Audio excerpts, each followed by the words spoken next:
Baik. Saudara dikasih oleh Tuhan Yesus Kristus, firman Tuhan di awal tahun ini saya berikan tema, strategi menghadapi tantangan yang baru di tahun yang baru.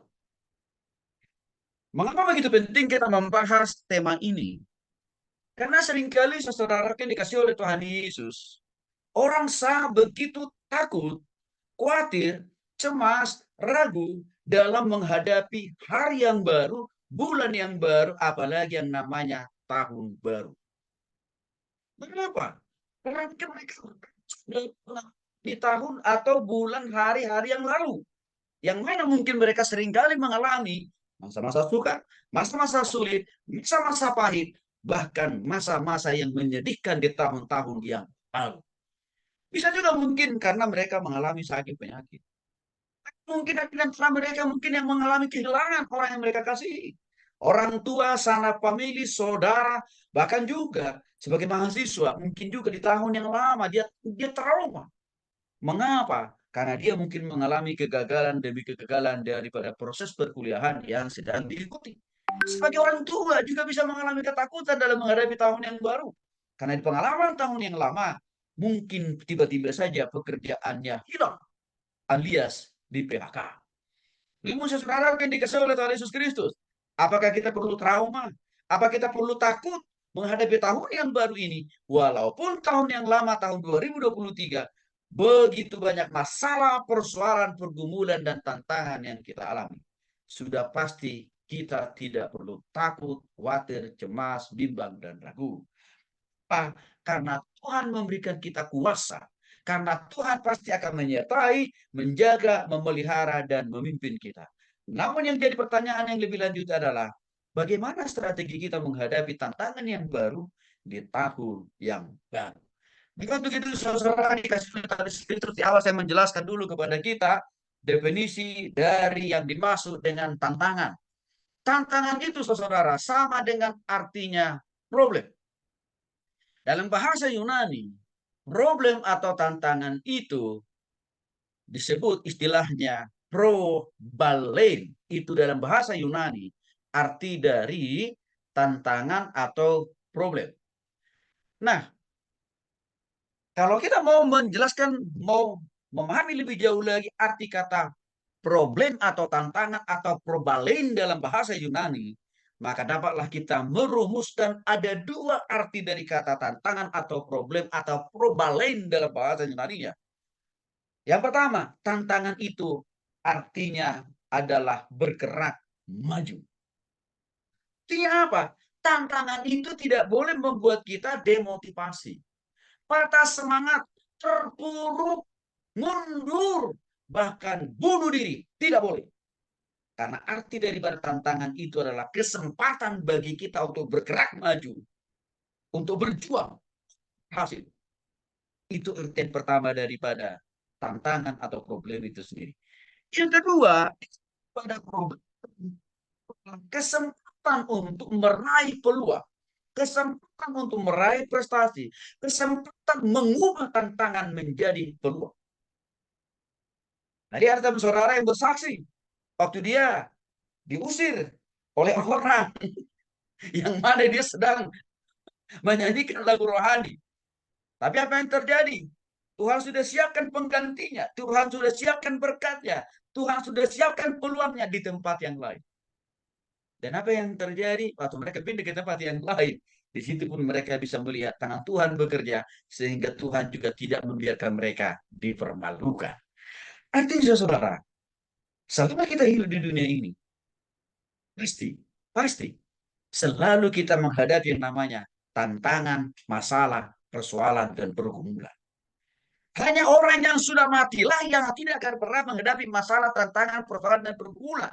Karena dia sudah mati, karena dia sudah koin, karena dia sudah ilahi, karena dia sudah finish dari dunia ini. Tapi orang yang hidup,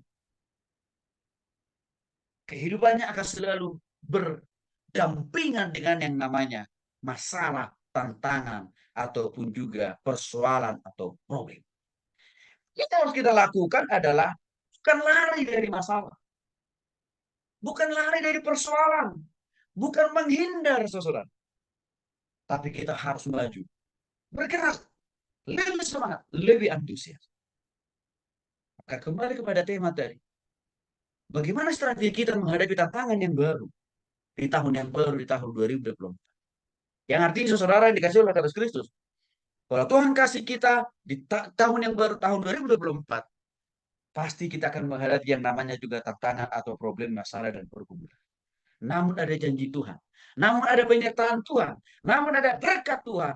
Juga ada pertolongan Tuhan. Yang pasti Tuhan nyatakan dalam diri kita. Waktu kita tetap berfokus kepada Tuhan. Dalam menghadapi masalah dan pergumulan. Ya. Oleh Tuhan Yesus Kristus kita akan melihat. Strategi apa? Cara apa? Yang harus kita miliki. Supaya kita tetap bisa maju menghadapi tantangan dan persoalan dan pergumulan. Di tahun yang baru ini. Yang pertama, lihat Filipi pasal 4 ayat 13 mengatakan di sana. Segala perkara dapat kutanggung di dalam Dia yang memberikan kekuatan kepadaku. Saudara dikasihi oleh Tuhan Yesus Kristus. Coba saudara perhatikan di sana ada tulisan segala perkara. Segala perkara. Arti lain daripada segala perkara itu adalah segala masalah, segala problem, segala tantangan, segala pergumulan, segala kesulitan, segala penderitaan masih berpotensi kita alami di tahun yang baru 2020. Tapi jangan kecut dan tawar hati. Jangan khawatir, jangan takut. Karena Tuhan memberikan sebuah jaminan. Karena Tuhan memberikan proteksi, pengawasan, dan penyertaan. Walaupun kita masih berpotensi menghadapi berbagai problem, masalah, dan pergumulan di tahun yang baru, tahun 2024. Yaitu apa dikatakan di sini? Kita dapat menanggungnya. Karena Kristus pasti memberikan kekuatan, pengharapan, dan penghiburan buat saudara. Saudara yang dikasih oleh Tuhan Yesus Kristus. Itu bukti nyata bahwa penyertaan dan penjagaan dan pemeliharaan dan berkat Tuhan dan pengawasan Tuhan atas kita, walaupun kita pernah menghadapi banyak masalah, persoalan, dan masalah penderitaan dan problem, itu kan sudah terlihat jelas waktu kita lahir ke dunia ini.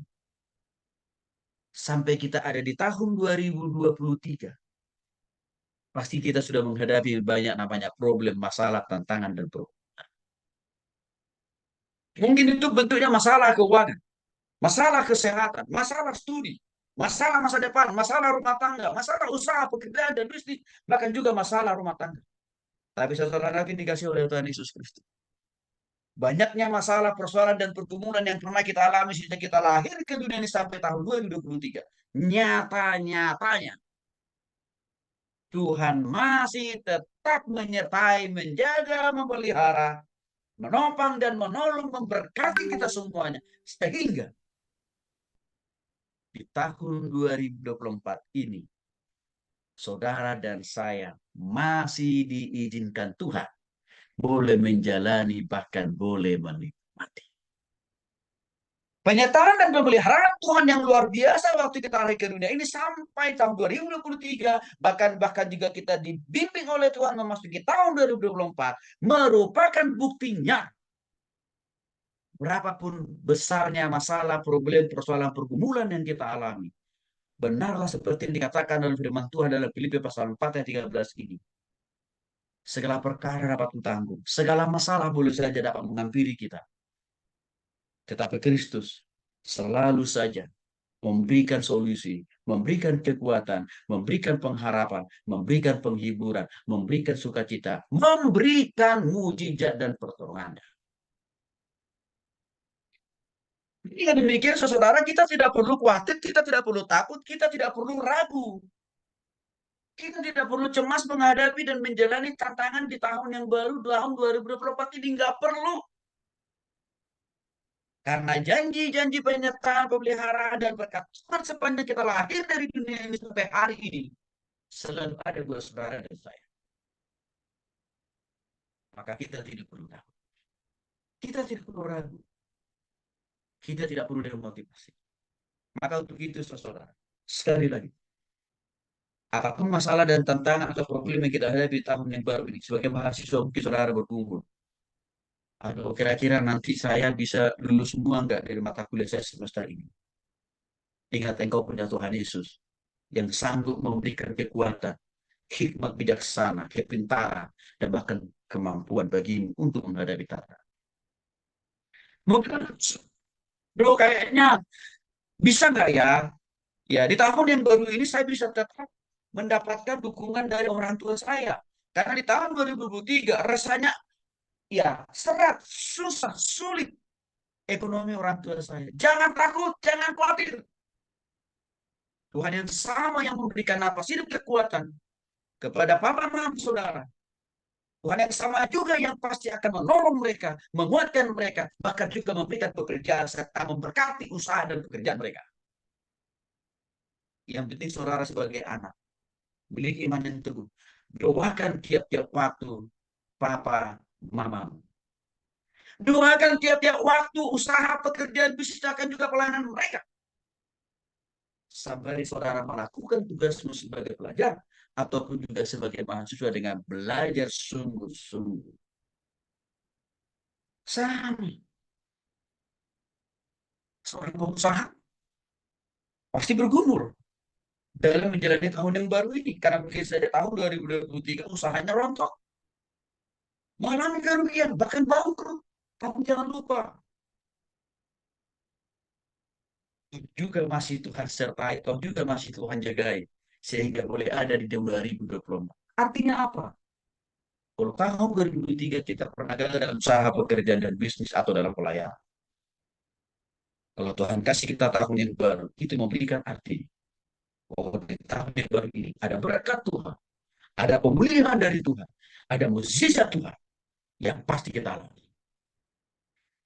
Sama juga bagi orang yang sedang mengalami sakit penyakit di tahun 2023. Mungkin ragu, mungkin khawatir, mungkin begitu takut.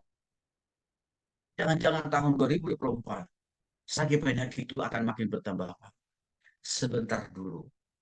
Tuhan mengatakan, segala perkara artinya segala sakit penyakit tidak ada yang terlalu sulit dan sukar bagi Tuhan untuk memulihkannya, untuk menyembuhkannya, bahkan juga untuk mengangkat sakit penyakit itu sendiri. Saudara dikasih oleh Tuhan Yesus Kristus. Dalam poin yang pertama, bagaimana strategi kita menghadapi tantangan yang baru di tahun yang baru ini adalah apabila semua persoalan, semua pergumulan, semua penderitaan pasti ada solusinya. Jikalau saudara tetap percaya kepada Tuhan dan Tuhan di dalam hati dan pikiran saudara. Maka ada perumpamaan yang mengatakan, seorang pemenang selalu melihat adanya kesempatan dalam setiap tantangan. Seorang pecundang selalu melihat masalah atau tantangan dalam setiap kesempatan. Saudara dikasih oleh Tuhan Yesus Kristus, kita tidak bisa menghindar tangan problem masalah yang akan Tuhan inginkan kita hadapi di tahun 2024. Tetapi yang Tuhan janjikan adalah seberapa banyak masalah tantangan yang kita hadapi, Dia sanggup memberikan kita kekuatan, pengharapan, dan kekuatan. Strategi yang kedua, bagaimana kita menghadapi tantangan yang baru di tahun yang baru. Terambil dari Amsal pasal 27 ayat 17 mengatakan di sana, besi menajamkan besi, orang menajamkan sesamanya. Apa artinya, saudara? Masalah dan persoalan yang terjadi dalam setiap rumah tangga. Masalah dan persoalan yang terjadi di dalam kehidupan saudara. Mungkin juga dengan teman saudara sebagai mahasiswa. Mungkin juga dengan seniormu, dengan juniormu, atau juga dengan orang-orang lain. Atau bagi orang yang sudah berkeluarga. Mungkin juga tahun 2024 ini akan ada masalah atau konflik antara suami dan istri. Bahkan mungkin di dalam dunia usaha dan bisnis akan ada juga kompetitor kita yang tidak senang kemajuan dari usaha dan bisnis kita. Mereka akan berusaha berbagai macam cara untuk menghancurkan usaha dan bisnis kita ataupun juga pelayanan kita. Tapi jangan lupa, Amsal mengatakan, besi menajamkan besi, orang menajamkan sesamanya. Artinya, saudara, persoalan yang terjadi di dalam diri kita, seringkali itu menjadi cara Tuhan yang efektif untuk membentuk kita menjadi pribadi yang semakin lebih sungguh-sungguh mengasihi Tuhan. Kalau kita melihat tokoh-tokoh Alkitab baik dalam perjanjian lama bahkan dan juga dalam perjanjian baru, para nabi dan para rasul, mereka itu dinobatkan menjadi nabi dan rasul bukan karena hidup tanpa masalah, bukan karena tidak pernah menghadapi persoalan, pergumulan dan penderitaan. No, semua mereka pernah menghadapi masalah. Saya ambil contoh saja, Abraham. Abraham, saudara. Dia dinobatkan menjadi bapak orang beriman, tokoh orang percaya kan buat kita itu. Jangan lupa, dia juga tidak terbebas, tidak terlepas dari yang namanya masalah. Masalah apa yang pernah dialami oleh Abraham? Sulitnya, lamanya dia mendapatkan keturunan. Karena Tuhan sudah berjanji berkali-kali mengatakan kepada Abraham bahwa dia akan memiliki keturunan seperti banyaknya pasir di tepi laut, di tepi pantai, dan bahkan seperti banyaknya bintang di atas langit. Tetapi dalam realitasnya, tidak langsung untuk juga Abraham punya anak dan keturunan setelah dia mendengarkan firman itu. Sehingga apa yang terjadi? Dia mengalami konflik dengan Sarah istrinya. Tapi kenapa? Sarah sudah di atas usia 50 tahun. Abraham juga sudah mencapai usia 90 tahun. Tidak hadir anak di dalam rumah tangga mereka. Itu kan menimbulkan konflik. Masalah di antara Abraham dan Sarah. Tapi tahu ke saudara, konflik yang mereka alami itu sengaja Tuhan izinkan. Ya, untuk menajamkan, untuk mengubah, untuk menyempurnakan karakter dan pola pikir mereka berdua supaya semakin berkenan di hadapan Tuhan. Hasil akhirnya apa yang terjadi? Walaupun Sarah sudah di atas usia 50 tahun, walaupun Abraham sudah di atas usia 80 tahun, janji Tuhan iya dan amin. Dia pun dikaruniai. Saudara dikasih oleh Tuhan Yesus Kristus. Persoalan apapun yang saudara hadapi, dari teman saudara, dari orang tuamu, atau juga dari antara suami dan istri, atau dari antara kita sebagai seorang pengusaha dengan pengusaha yang lain. Ingat, seringkali itu menjadi pintu masuk, jalan masuk Tuhan mau mengubah, membentuk karakter kita supaya semakin lebih sempurna. Sama saudara. Mungkin di tahun yang baru ini sebagai mahasiswa saya mau kasih contoh. Engkau mungkin bisa saja mengalami masalah dengan dosenmu. Tapi mudah-mudahan bukan dengan Tony ya. Tapi ketahuilah, kalau masalah itu pun engkau hadapi, ya ingatlah, engkau sedang diproses dan dibentuk oleh Tuhan menjadi mahasiswa yang lebih taat. Menjadi mahasiswa yang lebih rendah hati. Menjadi lebih mahasiswa yang lebih rajin. Jadi telinga saudara. 10 tahun yang lalu, ada seorang mahasiswa. Ini pada dasarnya anak ini pintar. Tapi sayang, dia tidak memiliki karakter yang baik. Dia tidak memiliki sifat yang baik. Waktu itu posisinya dia di semester akhir saudara. Artinya dia dalam proses penulisan skripsi. Dosen pembimbingnya memberikan saran dan masukan ya terhadap skripsinya. Dia marah. Bahkan catatan-catatan, masukan-masukan dari dosen pembimbingnya. Ya, saudara, dia tidak mau terima. Jadi itulah awal mula sehingga si mahasiswa ini mengalami konflik dengan dosen. Apa yang terjadi? Karena dosen yang melihat anak mahasiswa tidak bisa diatur, tidak bisa diarahkan, tidak bisa dibimbing. Padahal catatan, masukan itu bukan untuk menjatuhkan dia setelahnya. Tapi supaya skripsinya menjadi lebih baik, sehingga waktu nanti dia sidang mendapatkan nilai cum laude. Itu motivasi dosennya. Tapi justru dia pahami itu dengan pemikiran yang negatif. Dia menganggap masukan saran dari dosennya itu adalah menghancurkan dirinya dan bahkan studinya. Akibatnya apa, saudara? Dosen pembimbingnya menarik diri. Tidak mau lagi memberikan waktu, tenaga, dan pikiran untuk membimbing si mahasiswa ini. Apa yang terjadi, saudara? Dia terkatung-katung selama 2 tahun hanya menyelesaikan skripsinya. Mengapa? Karena tidak ada dosen yang mau membimbing dia, yang mau memberikan saran masukan. Mengapa? Karena dosen yang dulu juga selalu dia tolak saran dan masukannya. Saudaraku, waktu dia tidak mau mengubah pemikirannya, mengubah sifatnya, ya, dalam menerima saran masukan dari dosennya apa? Masalah itu, konflik itu memang menjadi persoalan buat dia. Sehingga dia harus lama selesai. Hampir sudah mau fail. Tapi saudara, kalau saudara menghadapi masalah dengan dosen saudara, ya, terima saran dan masukan itu. Karena tidak ada dosen yang gila memberikan saran dan masukan supaya saudara hancur. Tidak ada. Dosen itu berikan saran, masukan, dan bahkan teguran itu sebenarnya supaya membuat hidupmu, studimu menjadi lebih baik. Maka waktu saudara menerima saran dan masukan dari dosenmu, jangan lawan. Terima masukan itu. Dan kalau engkau salah, katakan dengan terus terang, Pak, saya minta maaf. Saya akan berubah lebih baik. Saya akan bekerja lebih keras. Saya akan mulai lebih sungguh-sungguh.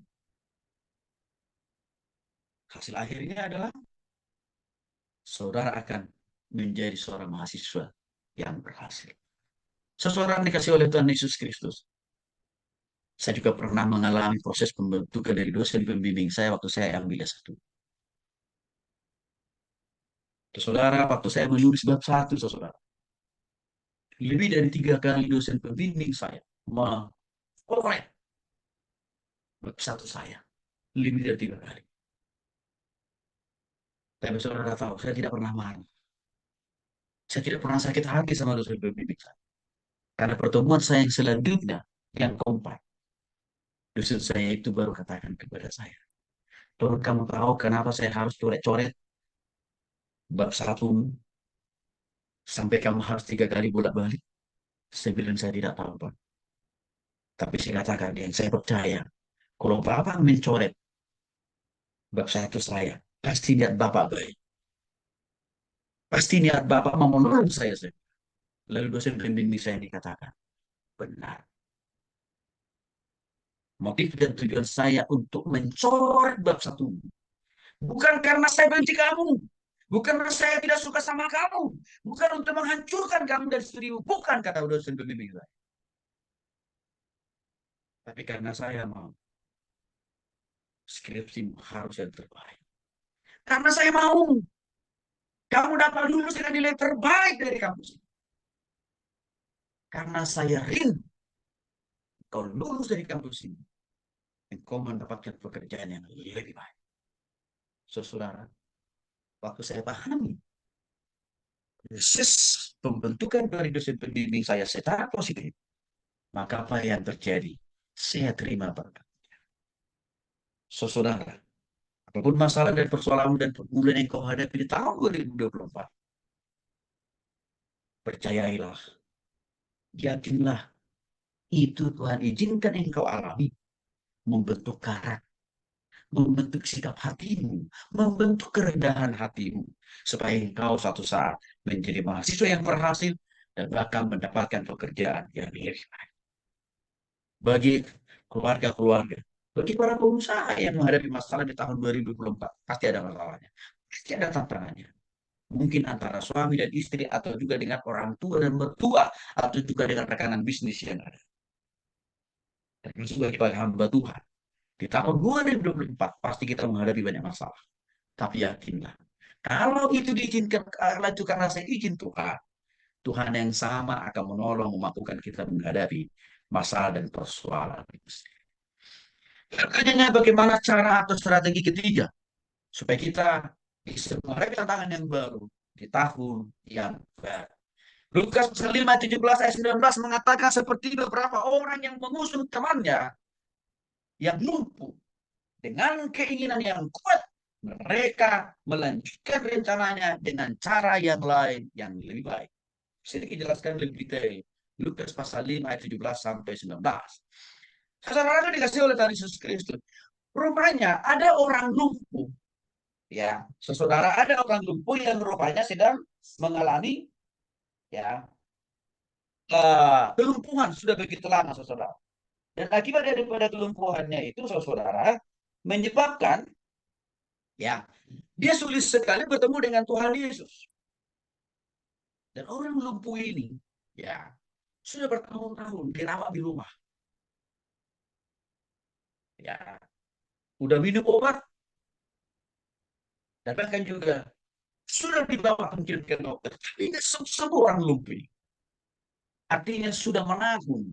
Sudah sekian lama orang lumpuh ini dirawat di rumah. Bahkan dia mungkin sudah tidak bisa makan sendiri, minum sendiri, moro-moro, mandi sendiri. Kecuali kalau dia disuapi oleh sang pemilik dan saudara. Suatu saat saudara, orang lumpuh ini bersama dengan saudaranya mendengar bahwa ada yang namanya Yesus akan melewati rumahnya. Saudara bisa bayangkan, atau mereka mendengar kabar bahwa Yesus akan melewati rumah orang lumpuh ini. Dia dan bersama saudaranya berpikir keras. Bagaimana caranya supaya mereka bisa membawa saudaranya yang lumpuh ini bisa berjumpa dengan Yesus. Betul, saudara. Tuhan Yesus lewat rumah orang lumpuh ini. Tapi saudara tahu, ada masalah yang mereka hadapi. Masalahnya, Tuhan Yesus lewat rumah orang lumpuh ini, rupanya sudah beratusan bahkan ribuan orang mengelilingi Yesus karena mereka ingin dekat dengan Yesus. Sehingga orang lumpuh ini tidak bisa dibawa keluar dari rumah, dari pintu. Mengapa? Karena sudah penuh orang. Tapi saudara tahu, orang lumpuh ini dengan saudaranya yang ada di rumahnya tidak putus asa. Melihat banyaknya orang yang menghalangi mereka untuk membawa saudaranya yang lumpuh ini berjumpa dengan Yesus. Tidak putus asa. Yang mereka lakukan adalah orang lumpuh ini mendorong sanak pemilik saudaranya dengan mengatakan, oke, kalau kita tidak bisa lewat pintu karena banyaknya orang, coba kita lewat jendela. Saudara-saudaranya yang lain juga mengatakan tidak bisa karena jendela rumah kita juga dikerumuni banyak orang. Orang ini berkata, kalau dari pintu kita nggak bisa keluar, kalau dari jendela pun kita nggak bisa keluar. Orang ini mengatakan kepada saudaranya, tolong kalian keluarkan aku dari plafon alias juga dari genteng. Coba saudara bayangin.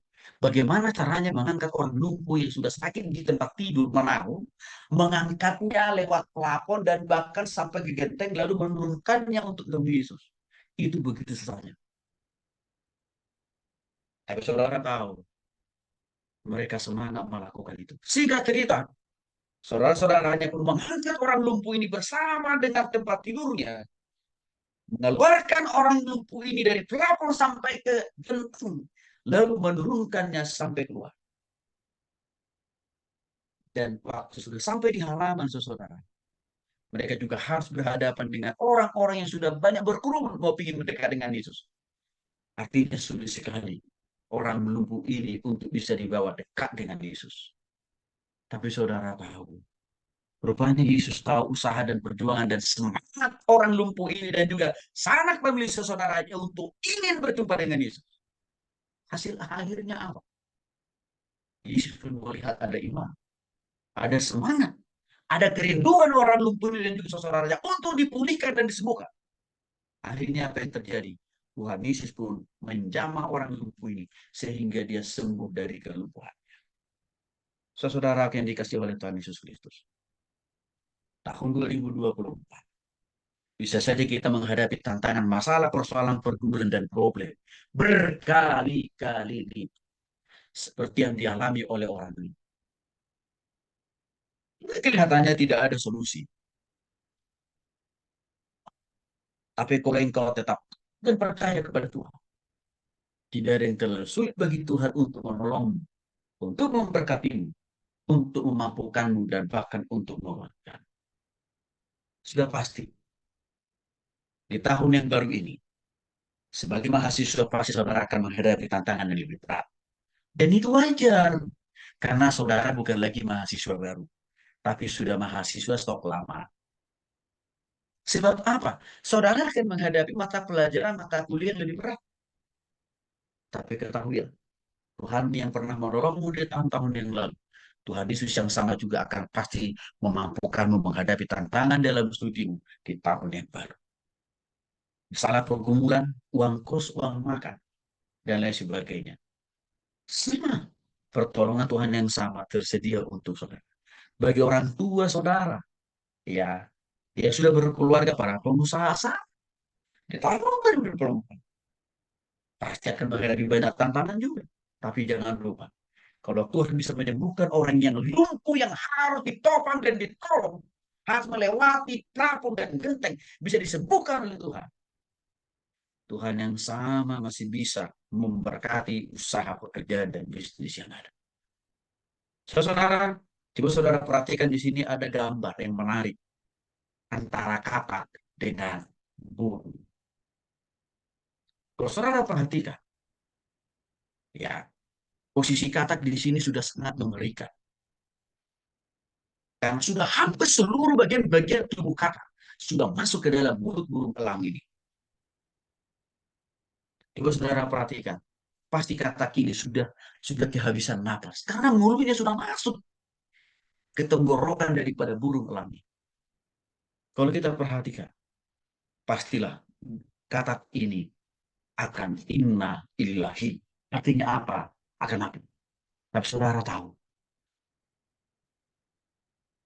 yang pada akhirnya mati bukan katak ini. Walaupun sudah 99% seluruh bagian tubuhnya sudah masuk ke dalam mulut burung elang itu. Tapi dia tidak mati.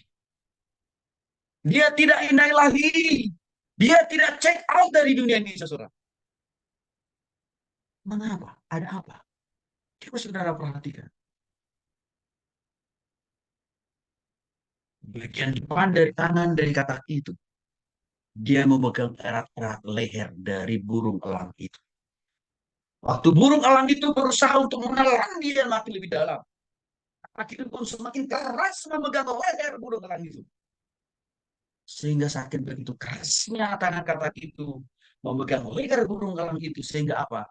Burung elang itu pun tidak bisa bernapas. Tidak bisa dia memakan hidup-hidup katak itu. Karena kenapa? Karena lehernya dipegang erat oleh katak itu.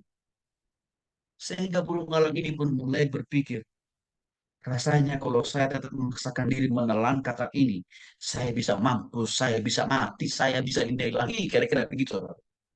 Sehingga burung elang ini pun berusaha melepaskan katak itu dari mulutnya, sehingga katak itu pun bisa hidup. Saudara dikasih oleh Yesus Kristus, tantangan yang kita hadapi di tahun 2024 mungkin bisa saja seperti posisi kita, seperti katak ini. Rasanya masalah, persoalan, pergumulan berkali-kali lipat kita alami. Bertubi-tubi kita hadapi. Masalah kesehatan terganggu. Kiriman orang tuamu juga mungkin berkurang karena usaha pekerjaan mereka mengalami gangguan. Usaha pekerjaan dan bisnis juga terganggu karena berbagai banyak faktor. Tapi ketahuilah, kalau engkau punya iman seperti orang lumpuh, ini seberat apapun masalahmu, persoalanmu, dan pergumulanmu, tidak ada yang terlalu sulit bagi Tuhan untuk menyelesaikan, apalagi menuntaskan, apalagi memberkati, apalagi melakukan mujizat dalam hidup saudara. Strategi yang ketiga ini lah yang harus kita pakai juga dalam menghadapi tantangan yang baru di tahun yang baru.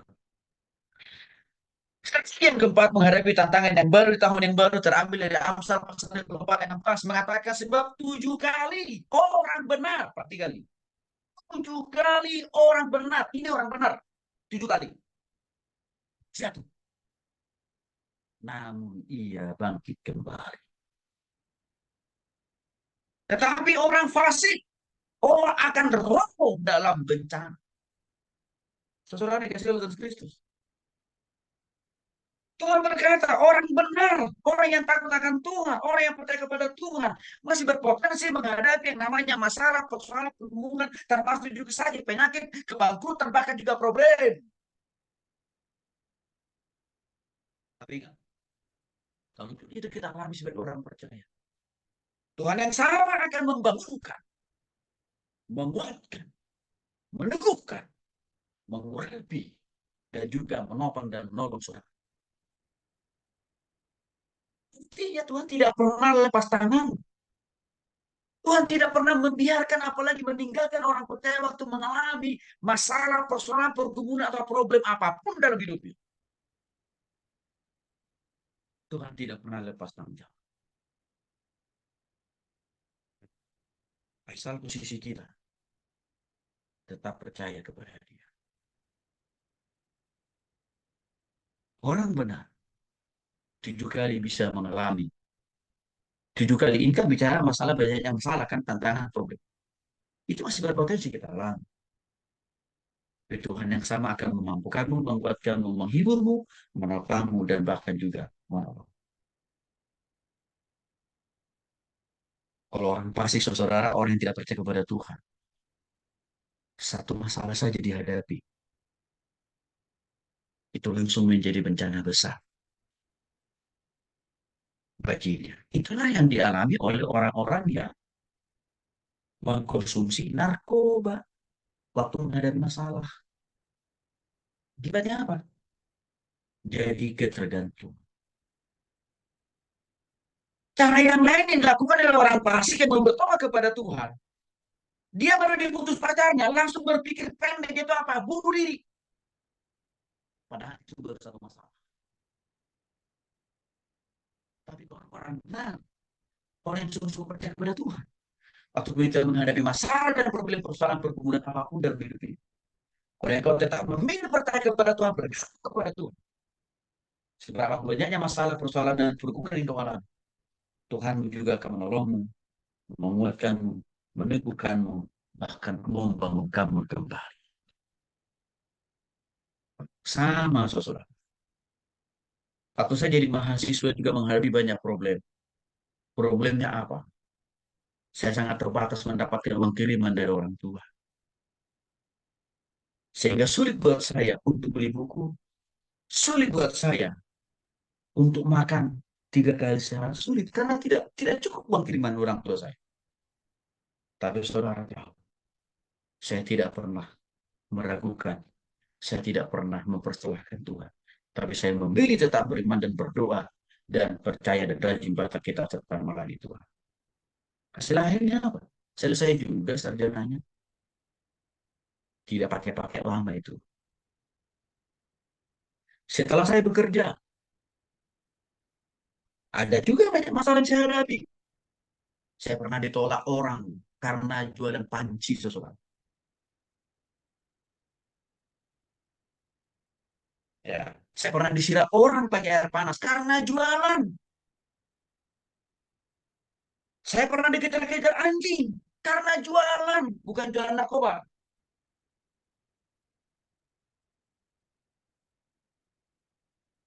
Jualan perlengkapan alat dapur. Saya alami juga begitu. Saya juga pernah mengalami berkali-kali saat jatuh sakit. Tidak bisa ke dokter karena nggak punya uang. Dulu belum ada program BPJS. Tapi saudara tahu, saya tak memilih. Saya kepada Tuhan. Kalau Tuhan yang sudah pernah melahirkan saya ke dunia ini sampai hari ini saya dikasih nafas hidup, Tuhan yang sama pasti akan menolong saya keluar dari masalah dan pergumulan. Sebagai pengusaha, hamba Tuhan, saya juga harus ingatkan. Pasti menghadapi masalah tantangan di tahun 2024. Ketahui, seberat apapun, seberapa banyak pun masalahmu, persoalan dalam usaha dan bisnismu, dikatakan 7 kali orang benar, namun Tuhan yang sama pasti membangkitkannya, memulihkan usaha pekerjaan bisnis dan bahkan juga pelayanan. Itu pasti. Sekarang dikasih oleh Tuhan Kristus, di slide ini saya munculkan sebuah gambar buku yang saya tulis namanya Strategi Konseling Menghadapi Berbagai Penderitaan Hidup. Buku ini lahir dari banyaknya masalah, persoalan, pergumulan, sakit, penyakit, penderitaan, problem yang saya alami sejak saya mahasiswa S1 sampai hari ini. Semua saya catat dalam buku ini. Artinya apa? Banyak masalah, banyak problem yang saya pernah alami sebagai mahasiswa, sebagai hamba Tuhan. Tapi semuanya justru ada banyak maknanya yang Tuhan ajarkan buat saya. Artinya ada solusinya, ada pemulihan, ada mujizat Tuhan. Maka untuk itu, saudaraku, bagaimana cara saudara untuk menghadapi tantangan yang baru di tahun yang baru 2024? Dari poin yang keempat ini dikatakan, tekunlah, tekunlah, ya, untuk sungguh-sungguh disiplin, melakukan apa yang Tuhan percayakan kepada saudara saat ini. Artinya, konsistenlah beriman, konsistenlah berharap kepada Tuhan, dan konsistenlah tinggal di dalam Tuhan dengan tetap menjaga kekudusan dan kesucian saudara. Dan terakhir, strategi kita yang keempat menghadapi tantangan yang baru di tahun yang baru adalah lakukan segala sesuatunya untuk Tuhan. Kolose pasal 3:23. Apapun juga yang kamu perbuat, perbuatlah dengan segenap hatimu seperti untuk Tuhan dan bukan untuk manusia. Seseorang yang disebut Tuhan Yesus Kristus, Tuhan akan begitu mudahnya menopang dan menolong, memberikan kekuatan, pengharapan, dan penghiburan bagi kita. Keluar menghadapi masalah, persoalan, problem di dalam berempat ini. Kalau kita tetap mengarahkan hati dan pikiran kita, kalau kita tak memfokuskan semangat kita melakukan segala sesuatunya untuk Tuhan. Saya kasih contoh konkret. Sebagai mahasiswa, miliki konsep dan pemahaman di tahun yang baru ini supaya kau menang menghadapi tantangan dan masalah dan pergumulan yang ada. Dengan cara berpikir apa? Saya kuliah, saya belajar untuk menyenangkan hati Tuhan, untuk meninggikan hati Tuhan, untuk mengagungkan hati Tuhan, untuk menjadi garam dan terang. Kalau di sini motif dan tujuan saudara untuk belajar dan kuliah, maka Tuhan akan mudahnya memberikan hikmat, bijaksana, kepintaran, dan kecerdasan bagi saudara. Nah, dikatakan apapun juga yang kamu perbuat, perbuatlah dengan segenap hatimu seperti untuk Tuhan. Maka dengan demikian, saudara harus memiliki pemahaman yang baru sekarang, yaitu apa? Kuliahmu adalah persembahanmu untuk Tuhan. Kalau sudah di sini konsep saudara dalam kuliah, dalam belajar, maka saudara tahu. Jadi, kuliahku adalah persembahanku untuk Tuhan, pelayananku untuk Tuhan. Maka konsekuensinya, tindakan konkret saudara di tahun yang baru ini, jangan malas kuliah. Jangan absen kuliah. Jangan malas mengerjakan tugas. Kalau ada kendala, masalah, persoalan, minta arahan, bimbingan dari dosenmu atau juga dari teman-teman. Bahkan minta hikmat bijaksana daripada Tuhan. Kalau engkau lakukan itu dengan tepat, kalau engkau lakukan itu dengan benar, Tuhan akan menolong, Tuhan akan memampukan. Sama bagi orang tua, bagi para pengusaha, bagi profesional, bagi hamba Tuhan sama. Kita harus punya konsep. Apapun yang saya lakukan, apapun yang saya kerjakan di tahun yang baru ini, saya sungguh-sungguh melakukannya itu untuk Tuhan. Maka dengan demikian, tidak boleh korupsi kita para profesional, para pengusaha. Nggak boleh. Nggak boleh. Lakukan usaha pekerjaan itu dengan takut akan Tuhan, sehingga Tuhan akan melihat dan menghargai, dan dampaknya apa? Tuhan akan memulihkan dan mempercayai. Kalau di sini konsep kita, maka Tuhan yang sama akan mengabulkanmu. Saudara akan dikasih oleh Tuhan Yesus Kristus. Ini penting saudara pahami. 5 poin tadi kalau di saudara praktikkan, maka tidak usah takut, tidak usah khawatir. Menghadapi tahun tantangan yang baru, di tahun yang baru, tahun 2020. Tuhan Yesus mau